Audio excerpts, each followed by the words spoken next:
महादेव दोस्तों, स्वागत है आपका आपके अपने YouTube चैनल जीके स्टडी वाला में।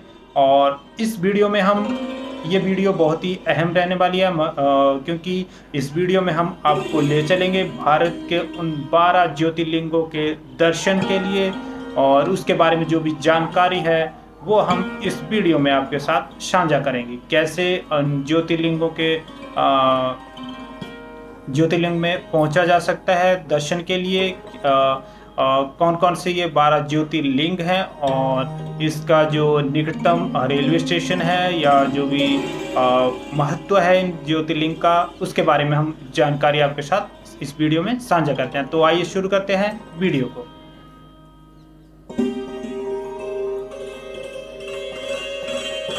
सबसे पहला ज्योतिर्लिंग सोमनाथ ज्योतिर्लिंग, जो कि सौराष्ट्र गुजरात में है। पौराणिक कथाओं के अनुसार चंद्रदेव को राजा प्रजापति दक्ष जो हैं उन्होंने श्राप दिया था कि वो क्षय रोग से ग्रसित हो जाएंगे, और चंद्रदेव ने इसी स्थान पे भगवान भोलेनाथ की तपस्या की, और तपस्या से प्रसन्न होकर भगवान भोलेनाथ ने चंद्रदेव को रोग मुक्त होने का वरदान दिया। तभी से ये स्थान सोमनाथ के रूप में प्रतिष्ठित हुआ और पूजा जाने लगा। लगभग 17 बार विदेशी आक्रमण हुए इस स्थान पे, और इस जो ये ज्योतिर्लिंग है और इसका पुनर्निर्माण हुआ, और साल भर जो है इस मंदिर के कपाट श्रद्धालुओं के लिए खुले रहते हैं। दूसरा जो ज्योतिर्लिंग है मल्लिकार्जुन ज्योतिर्लिंग, जो कि श्रीशैलम आंध्र प्रदेश में है। और कथा के अनुसार जब शिव पार्वती के पुत्र कार्तिकेय और गणेश के बीच विवाह को लेके विवाद हो रहा था, तब शिव और पार्वती ने उन्हें कहा कि अगर जो भी सबसे पहले इस संसार का एक चक्र लगा के आएगा उसका विवाह सबसे पहले किया जाएगा। तो कार्तिकेय अपने वाहन मोर को लेके संसार के चक्र लगाने के लिए निकल पड़े, और तभी जो गणेश जी हैं उनका वाहन मूषक था, तो उन्होंने अपना दिमाग लगा के भगवान भोले शंकर और माता पार्वती के चारों ओर ही जो है एक चक्र लगाया, और कहा कि आप ही मेरे संसार हो। और इस बात से खुश होकर भगवान भोलेनाथ और माता पार्वती ने गणेश जी का विवाह रिद्धि और सिद्धि के साथ कर दिया, और उनके 2 पुत्र भी इससे हुए। और जब कार्तिकेय वापिस पहुंचे तो ये सब देख के वो बहुत दुखी हुए, और वो दुखी होके इस स्थान पे पहुंच गए। मल्लिकार्जुन जो जगह है यहाँ पे पहुंच गए, और उनको मनाने के लिए भगवान भोलेनाथ और माता पार्वती यहाँ पे पहुंचे। तभी से इस स्थान को मल्लिकार्जुन जो ज्योतिर्लिंग है उसके रूप में पूजा जाने लगा। विशेषता है कि यह स्थान कैलाश के समान जो है माना जाता है, और एक शक्तिपीठ भी है। और मंदिर के जो कपाट हैं वो साल भर खुले रहते हैं श्रद्धालुओं के लिए दर्शन के लिए। तीसरे नंबर पे बात कर लेते हैं महाकालेश्वर ज्योतिर्लिंग, जो कि उज्जैन मध्य प्रदेश में है, और ये दक्षिण मुखी शिवलिंग है। मान्यता है कि कालों के काल महाकाल यहाँ पे विराजते हैं। विशेषता है कि पूरे भारतवर्ष में एकमात्र दक्षिण मुखी ज्योतिर्लिंग है, जहाँ पे यहाँ पे जो भस्म की आरती है वो विश्व प्रसिद्ध है। अगर कपाट की बात की जाए तो साल भर यहाँ पे श्रद्धालुओं के लिए कपाट खुले रहते हैं, और जो भस्म आरती है सुबह के 4 बजे की जाती है। अगर कोई यात्री कोई श्रद्धालु यहाँ पे जाना चाहता है तो उज्जैन रेलवे स्टेशन के ये निकट है। चौथा ज्योतिर्लिंग ओंकारेश्वर ज्योतिर्लिंग, जो कि मध्य प्रदेश में है, नर्मदा नदी इंदौर के पास। और अगर कथा की बात की जाए तो नारद मुनि की प्रेरणा से पर्वतराज मंदाता ने कठोर तप किया, और भगवान शिव प्रसन्न होकर यहाँ ओंकार के रूप में प्रकट हुए थे। विशेषता है कि नर्मदा नदी के द्वीप बीच द्वीप में जो है ये स्थित है और एक ओम की आकृति जो है लिए हुए है। अगर कपाट की बात की जाए तो साल भर कपाट श्रद्धालुओं के लिए खुले रहते हैं और कोई श्रद्धालु अगर यहाँ पे जाना चाहता है तो इंदौर से लगभग 80 किलोमीटर की दूरी पे नाव से इस मंदिर तक जाया जा सकता है।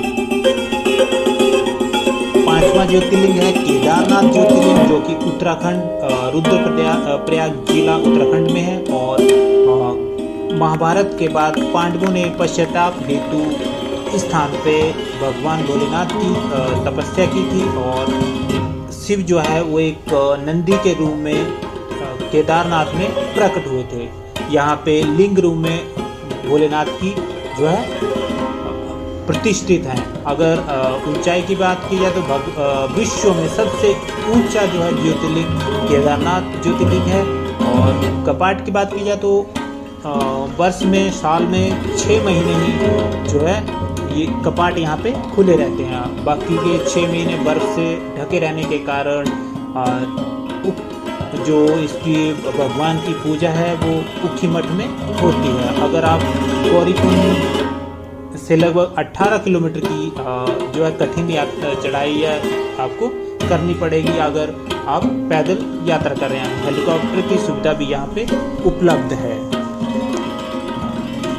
छठा ज्योतिर्लिंग है भीमाशंकर ज्योतिर्लिंग, जो कि पुणे जिला महाराष्ट्र में है और राक्षस भीम का वध करने के लिए भगवान शिव यहाँ पे प्रकट हुए थे।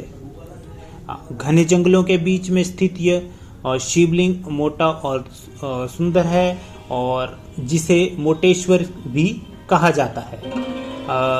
मंदिर साल भर खुला रहता है। मंदिर के कपाट जो है साल भर खुले रहते हैं। मानसून में यात्रा यहाँ पे रोमांचक होती है लेकिन सावधानी जरूरी है।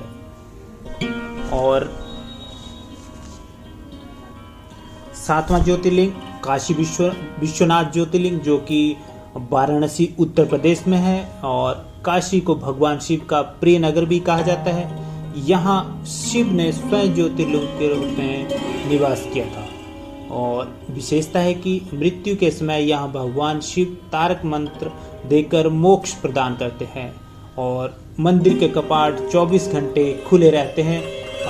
गंगा स्नान के बाद जो है दर्शन शुभ माने जाते हैं और काफ़ी श्रद्धालु आने की वजह से यहाँ पे भीड़ जो है काफ़ी होती है।